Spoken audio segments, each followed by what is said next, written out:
non-Americans of Reddit, what scandal is happening in your country? Sudan here. And the term third world country just doesn't cover how much of a shit show we're in. Currently the number one guy in command is an illiterate mercenary who got paid years ago by the former government by giving him an actual mountain of gold. He mined it for almost 10 years and now he has an army of mercenaries roaming the city like it's this. Not so much a scandal, but we are just waiting for the bloodbath to start. Reading through this thread, I'm shocked and saddened that I have no idea what is happening. We are bombarded with covered in Trump. It's like everywhere you look the main problem are politics, people in power. Colombian here. We are also in deep trouble with our current narco government. Everywhere we look, we are all fucked. We are so many that are aware, but still have so little power. The same rats and psychopaths are still running the show. Czech Republic. Our government got vaccines without syringes. Also most of our politicians are corrupt as well, and we had 3 ministers of health reelected in the last year. Also, our premier Andrej Babi is making sure that a lot of funding goes to a corporation called Agrofert which is destroying the landscape. Because he has a lot of stock in it. He doesn't have a lot of stock in it. Agrofert is his company, although hidden now in a fund and his wife is a CEO of that fund. If it's his company, would he not have a lot of stock in it? South Africa. Turns out that after initial discussions with Pfizer about a vaccine in July, our government just failed to respond to follow-ups until the end of the year. So now there's no COVID vaccine ordered, and no money to buy vaccine with, so taxes may need to be raised. UHM. An Icelandic fishing company did some shady business in Namibia. Now Namibia wants the guys extradited and shot, and a Norwegian bank stopped doing business with that company. And the fishing companies is now making documentaries to prove that the news are lying about them. Italy. I have no idea what the government is doing, but apparently we have been without a government for a couple of days. My understanding is that Italian politics are chaos on a regular basis. There was a photo posted on one of the European subreddits recently, I can't find it ATM, and it was essentially a timeline of European leaders. X-axis is time.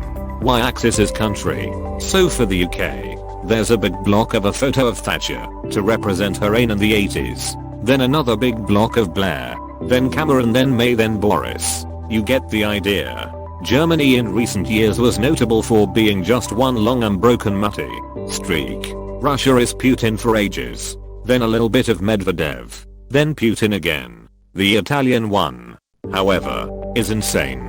They have had so many leaders it's unbelievable. The graph represents leaders by their portrait. For most of the Italian leaders, it's a tiny sliver of a photo and you can barely tell who it is, because they were in power for so long. I wish I could find that graph again, because I've never seen such a good illustration of Italian politics. In Serbia, it was found out that an actor who had his own acting academy for kids raped at least 5 of them when they were the age of 15 to 17. So it's mostly about that on the news and of course the vaccines. Denmark, we are showing a children's show about a guy with an extremely long penis that keeps getting him in trouble. There's still the matter of RPM's breaking of the constitution, when all mink were culled. And then the former integration minister broke the law knowingly, lied to parliament and the commission investigating the case. This leads to a further fracture in the main opposition party. Your mink have constitutional protection? South Korean here, we recently had a child abuse case surface where a 1-year-old girl was adopted by a couple who brutally beat her to death. The president, in his haste to try and settle the public, has suggested that adopted children should go through a trial period rather than being permanently adopted from the first place. They have something similar to that in America. You can choose to foster a child before adopting them outright. Korea also has a foster family system. The tragedy in this event was that the girl's foster parents wanted to adopt her, but eventually allowed her to be adopted by another family so that she could live a more comfortable life. The issue with the president's statement hinged more on the idea that he thought adoptees could be given up so easily. Mozambique here. We have a war in a province called Cabo Delgado because some terrorists want oil. So they kill a lot of civilians. Not enough people know about this. Irishman here.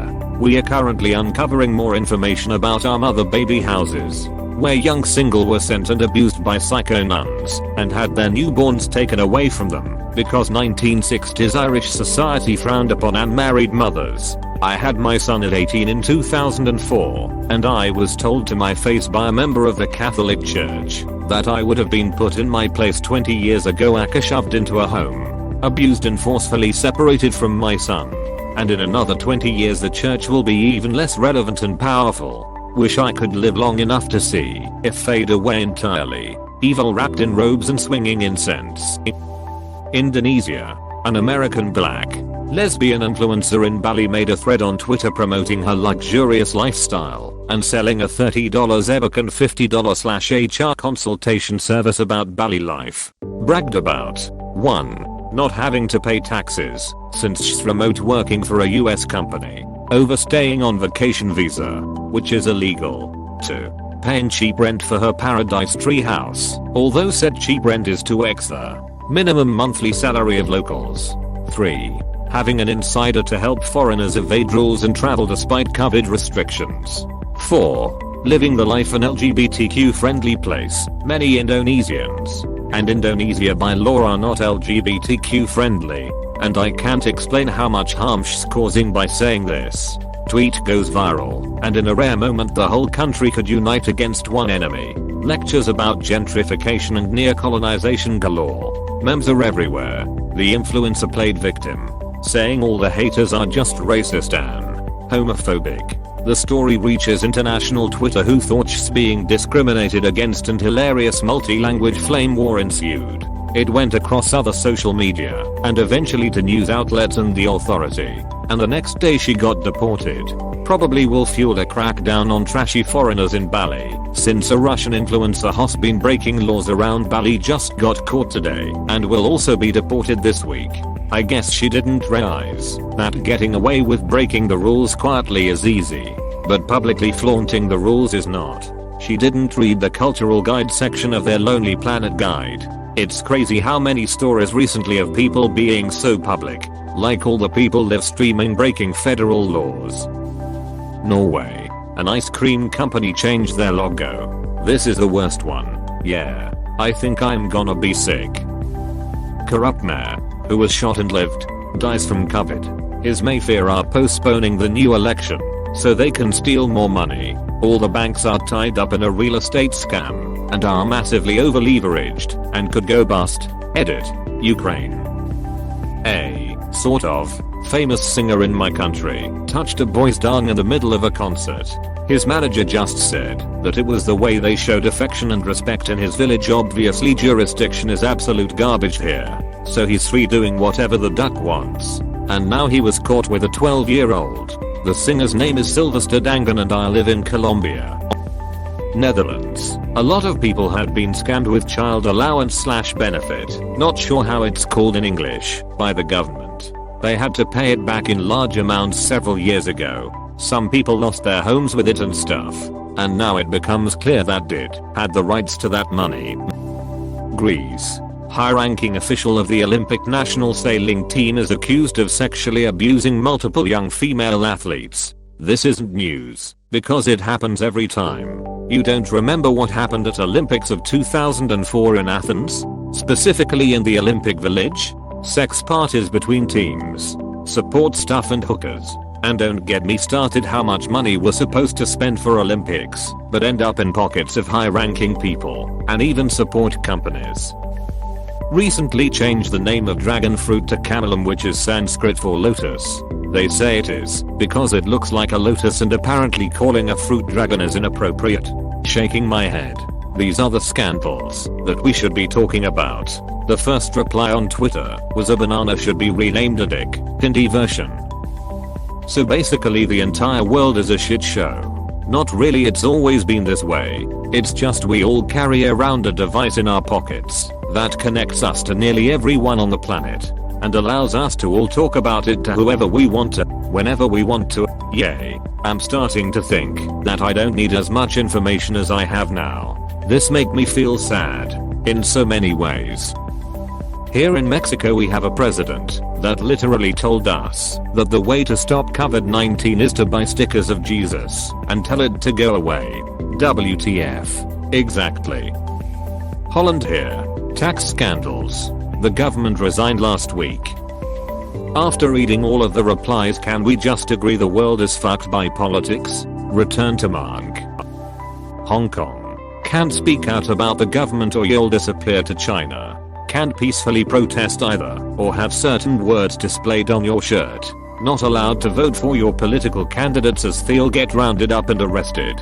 Edit. This was all done under the national security law, which basically gives China sweeping power over HK and has turned HK into a police state. Snitching on anyone breaking the NSL is encouraged. There's even a hotline and email. There was a WhatsApp number, but it may have been taken down already. I thought Hong Kong was supposed to be autonomous. How can China get away with this? Politics. No one wants to upset China, so they let China get away with it, plus Hong Kong is a small dot on the political map. We don't matter. Someone threw a chewing gum on the floor. Made national news. I live in Switzerland BTW. Kid of the leading politician scored himself an approximate $130k scholarship for some British school. Supposedly everybody can get this scholarship, but it seems like he is the only one who got this high amount of cash out of it. Mother and baby homes report. The single most shameful stain on our country. The state, the church and society not only allowed it but actively participated. Ireland. The Chinese are mining bitcoins in my county, so there was a national scale blackout. Like ours without electricity. Also water in some cases. Where? I think so he/she is talking about Pakistan. It had a major electric breakdown last week. Brazil. Him from the Amazon. And we have no more oxygen cylinders available for people with COVID, making every single case potentially fatal. The fact our government makes it harder for us doesn't help. I'm living in Canada today, thankfully, but I have family members and friends who died because of that. I had the virus myself, so I know how necessary these are. Mexico. Our president decided to give vaccines to poorer countries. Does he think we are rich? Believe it or not, in the realm of countries, Mexico is middle class. Out of about 200 countries, Mexico is the 70th richest per capita. Yep, I'm Mexican, and had the opportunity to spend some time studying in Japan alongside people from many other poor countries. The stories some would tell made me realize we are not poor at all. Edit. Of course there are some really fucked up zones. I'm talking at an overall level. The French government tried to make it illegal to post online with malicious intent photos and videos of police brutality. Man, that hit a wall. Fast. Predictably. Not police brutality though. Police forces face whether they are being brutal or not. True. But 1. The police force's self-policing is widely viewed as a dismal self-serving failure. 2. The police would have been the ones deciding if something was done with malicious intent. 3. Of course anyone with a social media account was going to maximum bandwidth protest, being threatened with prison time. 4. The far too many local justice for our slain family member associations were never going to let this slide. Ever. Trying to sneak it into a piece of COVID-related legislation was really the cherry on top. Poland. TV star probably raped beauty contestant. Group of old women got arrested for bringing cupcakes with dicks/vaginas on them for a bachelorette party. Denmark. Most famous is a kids show about a man with the world's largest penis. That sort of does what it wants. On a more serious note, our former Minister for Immigration, Integration and Housing will be put on trial by the Court of Impeachment after having illegally forced fugitive couples to be separated when the woman was considered underaged. Then, almost, if I remember correctly, all mink in the country have been killed to stop the spread of mutated corona, which wasn't done legally either. Plus, many of the dead mink were buried to get rid of them, but now they have found that it may affect our drinking water. Spain. Politicians getting vaccinated before doctors, nurses, teachers and other essential workers. Australia is killing their own wildlife and most of their nature in general by selling out to the logging and mining industry instead of going for renewables. despite being one of the countries most suitable for both hydro and solar plants. Up in Canada, our province is currently trying to sell our wilderness and mountains to open pit coal mining operations, some of whom are based in Australia. Kind of sad to hear it's also happening in your own country too. Here in Panama we somehow only ended up with 12k vaccines when we were promised 40k. Government blamed Pfizer, which is horseshit. Government also decided to implement curfews and are only allowing people to go out on certain days based on gender, with men getting 2 days and women getting 3, with weekends being total lockdown. The government also decided $100 a month is good enough for a family to survive on, and people are pissed. In case you're wondering, stuff in this country is expensive. Sometimes more than in the States. We were supposed to have billions in relief, but most of it mysteriously vanished. Philippines. There's so many ideas where to start. The government decided to buy a more expensive and less effective vaccine from the Chinese at a higher cost compared to other countries. There were better deals offered as well that they didn't take. Allegedly, the pricing of the main vaccine they chose either meant that the Chinese sold it a higher price to our country, or there's some hidden taxing going on. The government's response to the controversy is literally them saying stop questioning the government. The pricing of pork is sky high and only going higher because of a sickness that came from China. And no, it's not COVID that infects pigs. Government's solution is to import pork from China. With all these things going on, the government also wants to focus on inserting military presence inside government-funded universities that are quite known for being vocally against the administration because of potential drugs and terrorists, and not because they are against free speech. I'm pretty sure there's a whole lot of other fucked up things going on, but those are the things off the top of my head. Austria. Bunch of mayors and vice mayors etc. of various towns have skipped the queue for COVID vaccinations and taken doses that were meant for elderly risk group EAMS. In Honduras, the president is a drug lord bigger than Pablo, and not only is he 2 terms past what the law says a president should serve, but he also has the full backing of the US, even after jailing his brother for drug trafficking too. Turkey. The list would take pages, so just writing about the COVID related ones here. 1. The health minister has been giving daily reports on COVID, which he recently admitted turned out to be a big flood of lies. Turns out he was giving the number of hospitalized cases, not those who tested positive. We are also sure the number of deaths they announce every day is just a fraction of the actual number. 2. Since they don't have a stable economy, the GOVT, or should I say the president, His Holiness cannot impose a 4-week lockout. Thus, we are locked out at the weekends and after 2100 hours every weekday, as if the virus is taking evenings and weekends off. 3. We ended up with Chinese coronavac vaccine by a company that is known to have bribed its way into approval of its drugs in recent past. No AstraZeneca, BioNTech or Moderna for us. I'd go on with others, but this should cover most of the COVID related ones. As the saying goes, geography is your destiny sometimes. My fellow neighbor, Greek here. The same exist in all countries, and I don't speak only for Greece. Even the big pharma companies bribe several countries in order to sell their vaccine, even before the trials that sometimes are destined to fail. Don't get me started WTH hiding the numbers of COVID related cases, since if government reveal the truth, the lockdown will be global and not country related. Also, don't forget that a lot of people are traveling for business reasons just to get some fresh air, while workers and owners are challenged every single day. Geography is your destiny, but the place you are going to doesn't mean it has better environment, politically, financially etc. Keep strong. Thank you for watching. We hope you enjoyed this video. Please subscribe for more videos.